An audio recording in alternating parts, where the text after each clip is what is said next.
Everybody knows Mr. McGinnis. Yes. How you doing, man? Good. How are you, Michael? Good. Okay. So, give me an update. First of all, we're here at this park that I've seen grow since this thing began. It's a nice little park. Yeah, they had just finished it in the beginning of the trial, or the beginning of through the pre-trial, Yeah. Yeah. Yeah. and they already roped off the lawn because they were afraid, Free Karen Reed horde would Of course. destroy the new lawn. Grazing on the new lawn. Okay. So, you were here at the first trial. You've been manning this now First Amendment zone, I call it, for the duration. Give me your take on then and now. Well, it's completely different. Obviously, we discussed that she changed the buffer zone on the other end. We were down by that church, and that's where we congregated in trial one. She took that zone away, so we ended up on this end of the buffer zone. And then after the federal judge ruled the loosening of the buffer zone, and Sergeant Hardman from the state police cat team started letting people physically be down there without signs and gear, of course. But what's so different about trial two is people have camped out at the registry of deeds across the street from the courthouse, and then on Pearl Street where Karen's pulls up, and they're not moving. So I go from our area at the 200-foot buffer zone line and just take a walk around, see who's here, trying to get a body count. And there's easily over 1,000 people here. It has to be. More than the first trial, you think? I mean, at the very height of trial one, there was possibly days there was more people here, but it's hard to gauge because in trial one, everybody was congregated in a different area.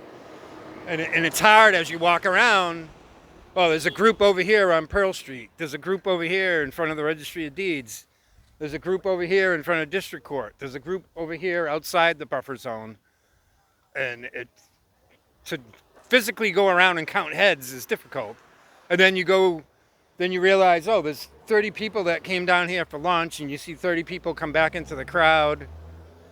You go down into the Registry of Deeds, there's people camped out down there.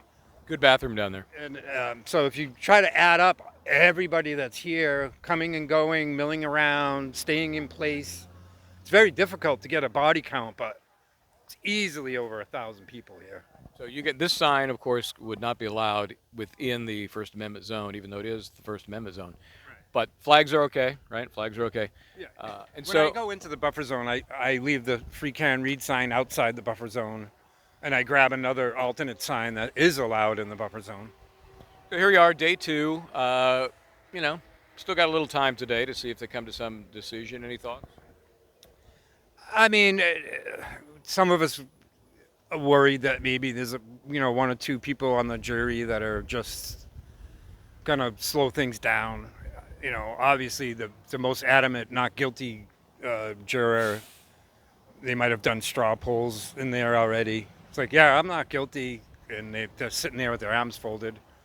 And then there's maybe one or two or more in there like, well, we might believe that she was still, OUI or whatever. So I think it's going to be similar to trial one, where the jury is unanimous, not guilty on count one.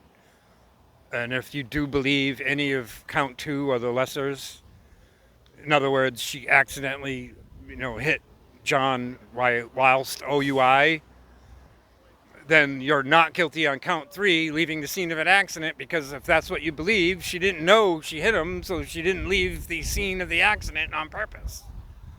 And that would be the only thing that would hang up this jury, too. And then the defense made a strategic move by adding the standalone OUI, which was never charged by the DA. Kind of an escape clause, if somebody's got, they're just all for convicting on something. Right. That's something. Yeah, I think so. I think that's why the defense added it in there after they interviewed some of the jurors that came forward from trial one. They said one of their hang-ups was the whole OUI thing, which I completely disagree with, because if this was a standalone OUI case, they have no observed accident, no observed driving, no traffic stop, no field sobriety test, no breathalyzer. In fact, no vehicle on scene. When she returns at 6 a.m. and discovers John's body along with Kerry Roberts and Jen McCabe, she's not even in her car. and she was never initially questioned or charged with OUI or possibly, hitting the pedestrian that now lays in the front of 34 Fairview. That's a scheme they came up with later in the afternoon. So there's no doubt that's been added because I think the defense could choke that down. Right. I think when they interviewed jurors from trial one, I think the defense is thinking, well, in the worst case scenario, if you have one or two jurors that's very adamant against, drunk driving, and they're not going to be satisfied, and here's a carrot dangling, like. It's a compromise. It's an offer to compromise, and it could happen. So, all right, man. We'll continue to man the fort there. Good luck. I will. I'm gonna head back into the belly of the beast. I'll talk in you again. Okay. All right, Michael. Have a good one.